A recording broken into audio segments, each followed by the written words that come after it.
So hello my dear friends, कैसे हैं आप सब। I hope you all are doing well. यार आज हम जिस टॉपिक पे बात करने वाले हैं वो है state succession in international law. ये one of the most important topic है इंटरनेशनल लॉ का। आपने प्लेलिस्ट में अगर देखा है, मैंने पूरी प्लेलिस्ट बना रखी है यूट्यूब चैनल, इसी चैनल पे है।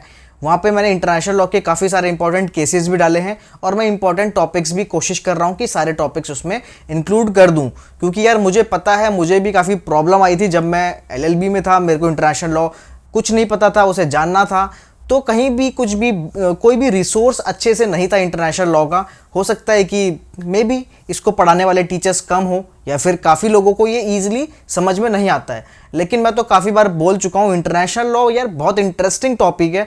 आप अगर वर्ल्ड की नॉलेज रखना आपको अच्छा लगता है तो इंटरनेशनल लॉ तो मतलब आप बिल्कुल सबसे ईजी तरीके से आप समझ सकते हैं। मान लीजिए जैसे आप लॉ ऑफ कॉन्ट्रैक्ट समझते हैं ना, उससे भी अच्छे तरीके से आप इंटरनेशनल लॉ समझ सकते हैं, ठीक है। क्योंकि इसकी चीज़ें डेली न्यूज़ में भी आ रही होती है तो आप रिलेट भी कर सकते हैं। तो यार मैंने तो मतलब ऐसे ही समझा है। अब आपको वीडियो पसंद आती है तो आप लाइक कर सकते हैं, शेयर कर सकते हैं अपने दोस्तों के साथ, और चैनल सब्सक्राइब आप ज़रूर करेंगे अगर आपको पसंद आएगी तो, ठीक है, कोई दिक्कत नहीं है। अब हम पढ़ते हैं, आगे चलते हैं, स्टेट सक्सेशन जानते हैं, ठीक है। तो सबसे पहले देखो स्टेट सक्सेशन होता क्या है। नाम ही सजेस्ट कर रहा है, स्टेट मतलब इंटरनेशनल लॉ में स्टेट का मतलब होता है कंट्री, और सक्सेशन का मतलब होता है कि आगे आने वाला। मतलब जैसे आप अपने मम्मी पापा के क्या है, सक्सेसर हैं। आपके दादाजी क्या थे, प्रीडिसेसर थे किसके, मम्मी पापा से देखें तो। लेकिन दादाजी से देखें तो उनके बच्चे क्या होंगे, जैसे दादाजी हैं तो दादाजी के बच्चे हुए, मतलब आपके मम्मी पापा, वो उनके सक्सेसर। अब आप अपने मम्मी पापा के सक्सेसर। तो सक्सेसर का मतलब होता है कि आगे आने वाली, ठीक है। तो स्टेट सक्सेशन का मतलब है स्टेट जो पहले था उससे आगे कोई और ऐसा स्टेट आ गया, कुछ और नया बन गया उससे। सिंपल ये समझिए, एक एग्जिस्टिंग चीज से कोई नई चीज बन गई, ठीक है ना। अपने मम्मी पापा से आप एक नई चीज बन गए, पहले तो आप एग्जिस्ट ही नहीं करते थे, तो ये क्या हो गया, सक्सेशन हो गया। तो ऐसे ही कंट्रीज में जब ऐसा होता है तो उसे बोलते हैं हम स्टेट सक्सेशन, ठीक है। अब इसको देखिए काफ़ी सारी जगह पे डिफाइन किया गया है, लेकिन मैं आपको बता दूं कि स्टेट सक्सेशन एक तो वियना कन्वेंशन से डील होता है और एक अपने इंटरनेशनल लॉ जो भी कहेगा उससे डील होता है। तो वियना कन्वेंशन बहुत इंपॉर्टेंट है। अब आर्टिकल 2 ऑफ वियना कन्वेंशन क्या कहता है इसके बारे में वो समझिए। Replacement of one state by another in the responsibility for international relations of a territory. अगर एक स्टेट का रिप्लेसमेंट हो जाए दूसरे से, in the responsibility for international relation of a territory, एक इंटरनेशनल रिलेशन बनाने के लिए एक टेरिटरी से अगर एक स्टेट दूसरे स्टेट को रिप्लेस कर दे तो वो हम मानेंगे कि क्या हो गया, स्टेट सक्सेशन हो गया। सिंपल सी बात है, जो मैंने इजी लैंग्वेज में समझाया वो यहाँ पे थोड़ा सा लॉ की लैंग्वेज में लिखा हुआ है, ठीक है। अभी आप पूरा वीडियो देखते जाएंगे तो आपको एक एक चीज़ें सारी क्लियर हो जाएगी, कोई दिक्कत नहीं है। अब ये कब होता है, इट अकर्स ड्यू टू या तो पॉलिटिकल चेंज हो गया हो।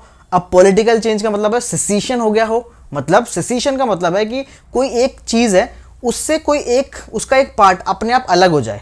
अब वो अलग कैसे हो रहा है, कोई छीन के ले जा रहा है या खुद अलग हो रहा है या जो एग्जिस्टिंग है वही उसे अलग कर रहा है, वो बात की बात है, वो आगे चीज़ें हम देखेंगे।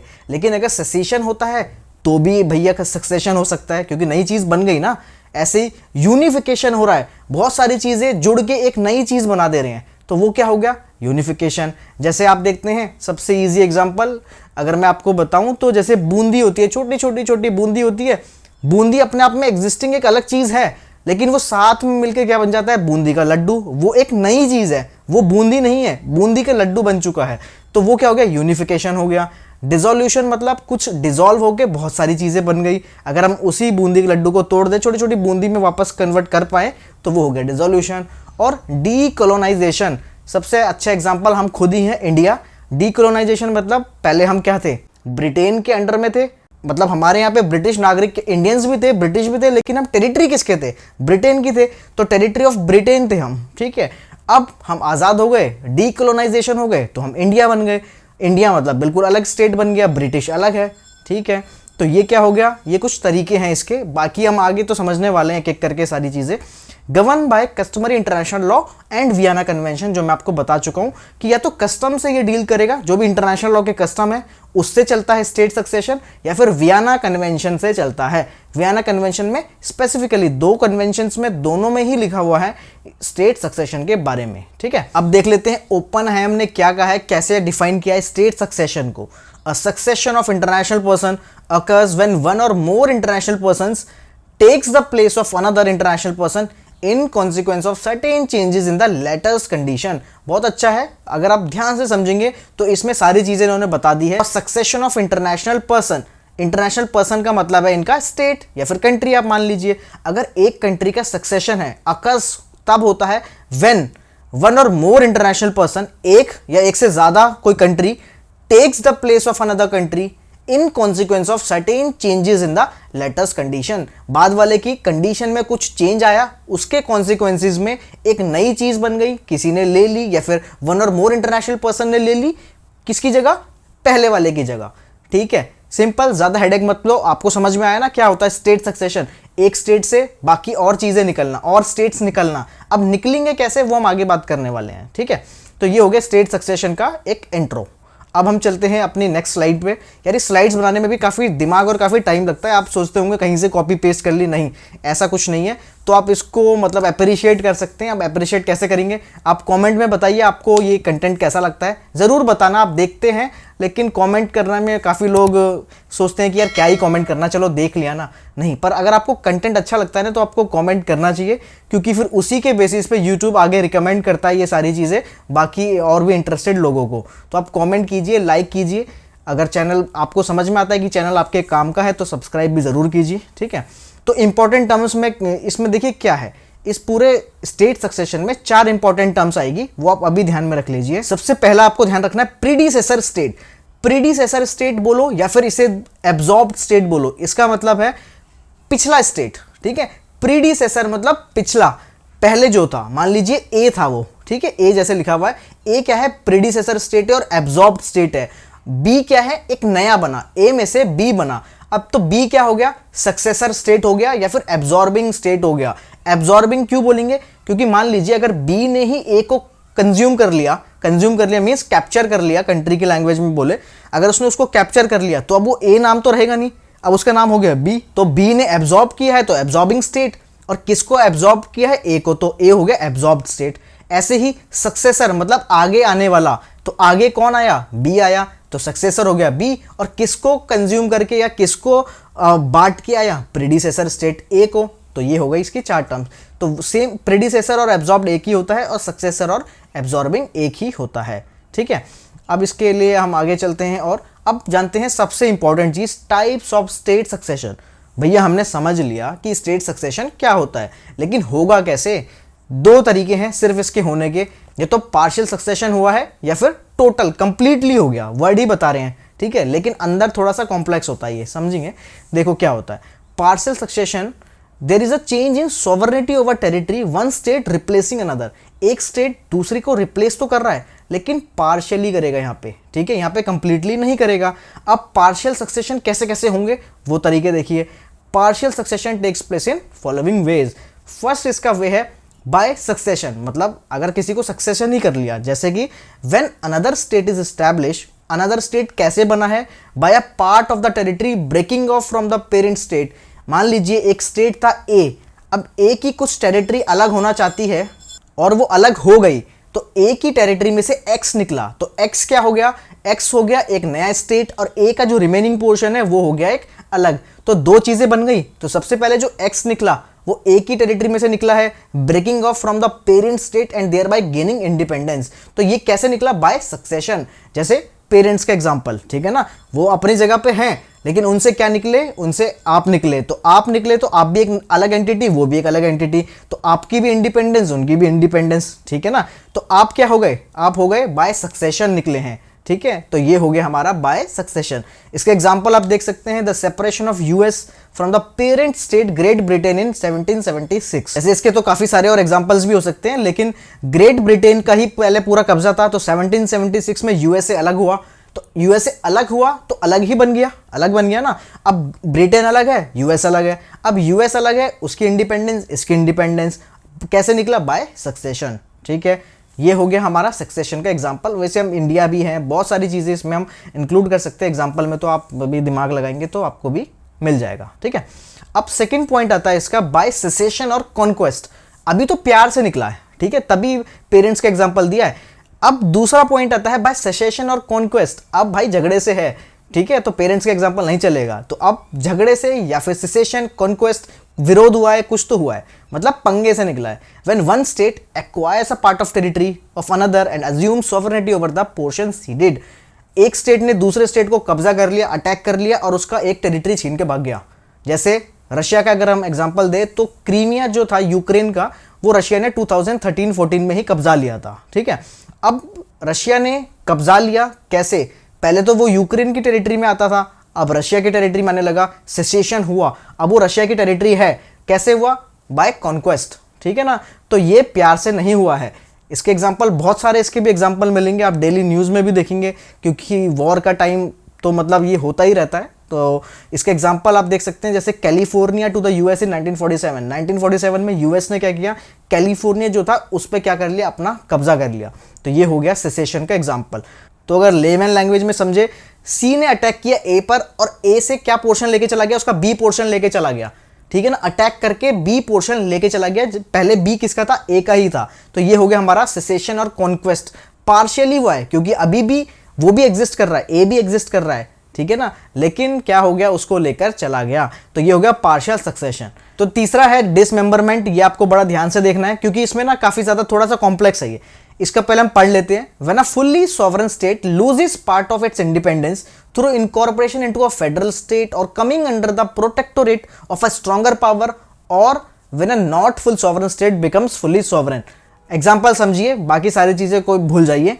एग्जाम्पल सिंपल से मैंने ये बनाया, देखिए एक कंट्री के पास 6 स्टेट्स है, 1 2 3 4 5 6। ठीक है, अब एक बी कंट्री है, वो इसके 4 5 6 स्टेट्स को लेकर चला गया, या फिर 4 5 6 स्टेट्स खुद ही चले गए बी के पास कि हमें एक स्ट्रॉन्गर पावर के पास जाना है। ठीक है, दोनों ही कंडीशन कुछ भी हो सकती है, या तो ये खुद चले गए या बी लेकर चला गया, पर इसके कुछ मेंबर्स कम हुए हैं। अभी क्या है, ए कंट्री पूरी एक अलाइन कंट्री नहीं थी। हम उसे ये नहीं बोलेंगे कि ए कंट्री मीन्स जैसे हम बोलते हैं India is a union of states, नहीं, यहाँ का कोई स्टेट मतलब अलग हो ही नहीं सकता भाई, एक ही टेरिटरी है। वो तो हमने सिर्फ नाम अलग अलग दे दिए और अपने इंटरनल पर्पस के लिए हमने आपको बाउंड्री खींच दी बस। बाकी एक्सटर्नली आप इंडिया के ही पार्ट हो, इंडिया का तो बात अलग रह गया। जैसे यूएस है, यूएस में हर एक स्टेट में अपना लॉ भी होता है और पूरे यूनियन का लॉ भी चलता है। तो वहां क्या है, कॉन्ट्रैक्ट्स हैं स्टेट्स के बीच में कि हम जुड़े हुए हैं क्योंकि हमारे बीच में कॉन्ट्रैक्ट्स है, लेकिन इंडिया में ऐसा कोई कॉन्ट्रैक्ट नहीं होता है। तो ये जो ए कंट्री है ना, ये इसको हम यूएस की तरीके से समझेंगे कि ये 1 2 3 4 5 6 का क्या था, कॉन्ट्रैक्ट था बेसिकली। तो अब 4 5 6 चले गए, 4 5 6 चाहे खुद चले गए बड़ी पावर के पास या फिर बी उन्हें लेकर चला गया, कुछ भी हो सकता है, लेकिन वो 1 2 3 को नहीं ले गया है, पूरे को ले जाएगा तो फिर टोटल हो जाएगा, वो अलग चीज है। तो पार्शियल सक्सेशन उसने कर लिया। तो ये कैसे हो गए, मेंबर्स अलग हो गए हैं। ठीक है, वरना आप इसे रिलेट करेंगे पिछले वाले से कि यार ये तो सेसेशन ही हो जाएगा, अगर बी को लड़ाई करके कुछ पार्ट ले जाना है तो ये तो सेसेशन हो गया। नहीं, पार्ट नहीं ले जाना, क्योंकि पार्ट तो तब ले जाएगा ना जब a country as a whole होगी। ये तो खुद ही मेंबर्स थे भाई, अब ये प्यार से गए चाहे लड़ाई के तरीके से गए, तो ये लेकिन मेंबर्स थे, ये एक कंप्लीट पार्ट नहीं था। इतना अंतर है। ठीक है, बस इतना सा बेसिक अंतर है, इसको जरा ध्यान में रखना। अब इसका एग्जांपल है, जैसे Czechoslovakia was dismembered in 1938 as a result of Munich agreement. इसे आप याद रख सकते हैं, गूगल पे और भी इसके बारे में सर्च कर सकते हैं अगर आप करना चाहें, लेकिन मैंने आपको अच्छे से समझा दिया। ठीक है, अब आगे चलते हैं फटाफट से। अब देखिए टोटल सक्सेशन की बात होगी कि भैया पार्शियल देख लिया, 3 तरीके से हैं, टोटल समझते हैं। टोटल सक्सेशन में one state is totally extinguished, एक स्टेट जो होगी प्रीवियस वाली वो कंप्लीटली ही खत्म हो जाएगी। तो अब इसके कितने तरीके हैं? Total succession take place in following ways. कौन कौन से? When one state is completely absorbed by another as a result of annexation और कॉन्क्वेस्ट। अब जैसे हमने उसमें सेकंड वाला समझा था कि भैया लड़ाई हुई लेकिन वो कुछ पार्ट लेके चला गया, लेकिन यहां पर लड़ाई हो रही है और कंप्लीट ही लेके जा रहा है। जैसे बी ने कंप्लीटली एब्जॉर्ब कर दिया स्टेट ए को, तो अब क्या हो गया, स्टेट ए तो खत्म ही हो गया। खत्म हो गया मींस टोटल इसका टोटली एक्सटिंग्विश्ड हो गया ये स्टेट, तो ये हो गया टोटल सक्सेशन। एग्जांपल आप देख सकते हैं, the South African republic was annexed by Great Britain in 1901, Korea by Japan in 1910। तो ऐसे जापान ने 1910 में पूरे कोरिया में कब्जा कर लिया था। कोरिया नहीं, आधा चाइना भी कब्जा लिया था, बहुत सारे कंट्रीज कब्जा लिए थे, लेकिन हम कंप्लीटली बात करें तो कोरिया पूरा जापान के कंट्रोल में था 1910 में। अब कब अलग हुआ वो अलग चीजें हैं। ठीक है, लेकिन अगर किसी भी पुरानी कंट्री को, पहली वाली कंट्री को कंप्लीटली एक्सटिंग्विश कर दिया गया है तो भैया वो हो जाता है अपना टोटल सक्सेशन। ठीक है, अब इसमें सेकंड पार्ट है when several states agree to merge into a federal state as a union. अब बहुत सारे स्टेट आ जाए, कहते भैया हमें एक यूनियन बनाना है, ठीक है। अगर हमें यूनियन बनाना है तो क्या हो जाएगा भाई, क्या हो जाएगा, स्टेट्स की इंडिविजुअल आइडेंटिटी खत्म हो जाएगी। अब सब के सब क्या बन गए, यूनियन बन गए। इसका बहुत सारे एग्जांपल्स हैं, एक मैं लिख के लाया हूं, उसके बाद एक और बताऊंगा। अगर आपको कोई इसका एक बेहतरीन एग्जांपल पता है तो आप एग्जांपल बता सकते हो कमेंट सेक्शन में, ठीक है, क्योंकि इससे बाकियों की नॉलेज भी अपडेट होती रहेगी, मैं भी देखूंगा, कमेंट करके जरूर बताऊंगा। तो इसमें 1871 में जब the German state united together to form the German empire, German states together आ गए, जर्मन स्टेट खत्म हो गया, पूरे को हमने क्या कहा, जर्मन एम्पायर कहना शुरू कर दिया, ठीक है। ऐसे ही अलग अलग स्टेट्स, यूएस के 50 स्टेट्स ने कॉन्ट्रैक्ट्स किया कि चलो भाई एक यूनियन बनाते हैं, और क्या बन गए, यूनाइटेड स्टेट्स ऑफ अमेरिका। अब आपको अगर एक और एग्जांपल पता है तो आप बता सकते हैं, ठीक है।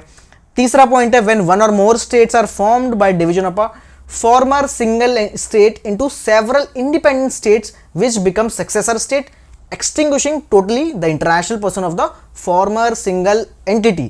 इसमें देखो क्या है, थोड़ा ध्यान से समझना, जब एक या एक से ज्यादा स्टेट बनते हैं, are formed by division of a former single states, पहले एक सिंगल था, बिल्कुल सेकंड वाले का ऑपोजिट है, उसमें क्या था, पहले सिंगल सिंगल थे, जुड़ के एक बन गए। इसमें पहले एक था, अलग होके अलग अलग अलग हो गए। अब जो बड़ा कंट्री था ना पहले, उसका नाम कुछ नहीं है, अब सब ने अपने अपने नाम रख लिया, अब सबकी अलग अलग आइडेंटिटी है। तो ये क्या हो गया, सेकंड का बिल्कुल ऑपोजिट है। और इसका सबसे बेस्ट एग्जांपल होता है यूएसएसआर। यूएसएसआर कितने कंट्रीज में टूटा, 15 देशों में टूटा। अगर आपको 15 में से 5 के भी नाम पता है तो कमेंट में बता सकते हैं आप, ठीक है।